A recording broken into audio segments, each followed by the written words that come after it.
just to give an update about the nothing very serious or special or anything of that sort, but just a general update about what's been going on here with me and with this particular channel. So at the moment, it's just a matter of continuing to explore some of the recent releases made by the Criterion Collection during this year of 2021, and that includes, say, the box set world of Wong Kar-wai, and also that includes some of the other new Criterion releases. And as of the time of this video, I am just about I'm still undergoing, say, my exploration of the release of the film Memories of Murder, and there's a lot in that particular release by Criterion. It's a spectacular release, and so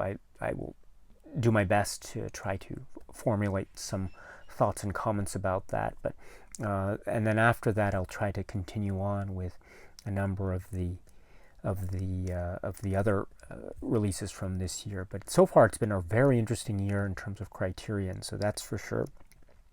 I'm always following a lot of the news in terms of upcoming, say, Blu-ray releases and physical media releases and the like. And so far it's been a really great year, very exciting. A number of releases. I follow it along, but I can barely keep up because there's a lot of this great news, of course. I suppose one thing that I could mention is there are a couple of really exciting releases that I understand will be happening later this year. So first is from Shout Factory, Scream Factory later this year, and that's of the film called The Dead Zone. And this is directed by David Cronenberg and starring Christopher Walken, and it's based upon the work by Stephen King. So I might have mentioned it before, and I have spoken a little bit about some of the works of David Cronenberg, but I am a huge fan of the works of David Cronenberg. I'm such a big fan of his works, and I have lately been considering something about maybe it would be interesting to try to do something on the works of David Cronenberg sometime, somewhere along the line. So down the line, I don't know if it could be soon or whatever, but it might be interesting to try to talk a little bit more about some of his other films. Maybe around the time, say, the release of The Dead Zone occurs later this year. So who knows? We'll see. But in any event, just to let you know, I'm very excited about that. Also, I just heard about Arrow and its upcoming planned release of the film, the David Lynch film Dune. And so I'm very excited about that. I haven't spoken in great detail about my feelings or impressions about the works of David Lynch overall. I've spoken a little bit about some of his works, but I've spoken, for example, a little bit about Mulholland Drive. I've spoken a little bit about Twin Peaks. I've mentioned, for example, Twin Peaks Fire Walk with Me quite a bit. I still find that work to be one of my favorites, and it's actually one of my favorite releases in the Criterion Collection. And there are many other films, for example, released in the Criterion Collection, directed by David Lynch, that are, I should say that I would love the opportunity one day to be able to speak more about his films. I haven't been able to. Well, actually, I can say specifically why I haven't done anything quite yet, because I still haven't decided. If I were to go through the works of David Lynch, for example, it would be very exciting. But one of the things would be, how would I handle the Twin Peaks? And so would it be talking about Twin Peaks in general, or would it be, because a discussion of Twin Peaks is essential when speaking about, say, the film Twin Peaks Fire Walk with Me. And so the thing that I was always wondering is, how would I be able to talk about Twin Peaks? it's a series that I absolutely adore. I've seen it so many times now, but how would I do that? And I'm not.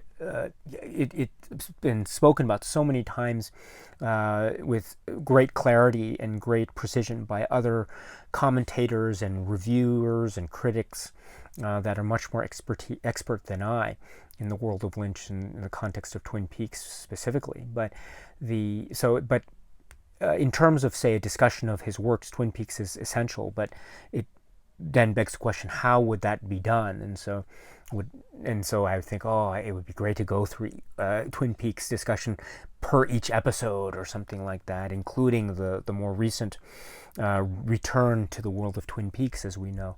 So, and then also including the missing pieces as well. So that was always something that I've to be perfectly honest, I've been thinking about for many years, and I've always wondered, how would I be able to do that?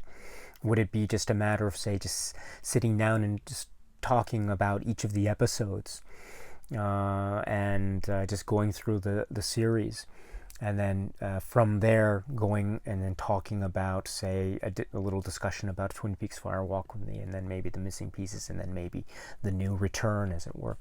And so that was always something that was on my mind.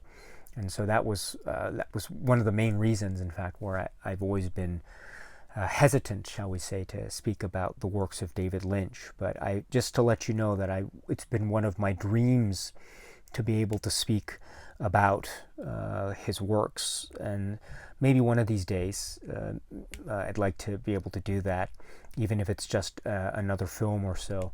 That would be a wonderful, wonderful thing. I still remember. I spoke about one of my favorite movie-going experiences to the theater, and I think I spoke, if I remember correctly, that video, I think I mentioned the theater experience, or I hope I mentioned the theater experience, where I was talking about when I saw Inland Empire in the movie theater, and this is when I was in New York at the time, and it was a really frightening, confusing experience, and I mean confusing in the best possible sense of that term. It was wonderfully confusing. I felt like I was in the spiral of darkness and a type of Lynchian joy, and watching that film, it was so mesmerizing and frightening and scary. There are some really scary moments that when you see it in a theater, a darkened theater with an audience, and you get that jolt, that reaction. Oh my goodness, that was one of the best movie-going experiences of my life, and I saw that film a number of times in the theater, in fact, during that release. But I would love the opportunity to speak about that film one of these days. It would be, I don't know if a live stream would be appropriate, but it would just be just sitting down and just trying to work out my feelings about that. And so it was, and that maybe, who knows, maybe something like that might be possible. As I say, I'd love the opportunity, if such opportunity were to present itself. But anyway, what was I thinking? So that was the Arrow release. Yes, I was speaking earlier about the Arrow release of Dune. That's upcoming later this year. So that's very exciting, really, really exciting news. So we'll see what happens with that. And also I should say that I haven't. I'm still working through the films in the Pioneers of African American Cinema. So that should be hopefully continuing on. And then the other track is the Works of Anglopolis, and I keep saying I'm going to do it, but it's one of these things where, in fact, I made a video where I was talking about one of the films of Anglopolis, but then I looked back on it and I thought it was a pretty shallow attempt on my part to be able to speak about that particular film. So I scrapped the video, and now I'm just regrouping my thoughts and just trying to figure out exactly the appropriate tenor, shall we say, of some of the comments, and just making sure my details are as correct as they can be. So, but that's going to happen. It's just a matter of when. I always say this every time there's this update video, and I apologize for delaying, but I hope you can understand. I'm very excited about that one in particular. So, hopefully that will come up very soon. And but it's just one again. The YouTube channel is something that I'm very excited about. I'm very happy because it's been a great opportunity for me to meet a lot of people, and it's your friendship and support and enthusiasm. It's these things that always inspire me to continue to do this, and so I wouldn't be able to do this without you. And when things get maybe a little bit busy or a little bit hectic in terms of my own schedule, and maybe I sometimes feel I don't know if I don't know how long I'm going to keep doing this channel or something.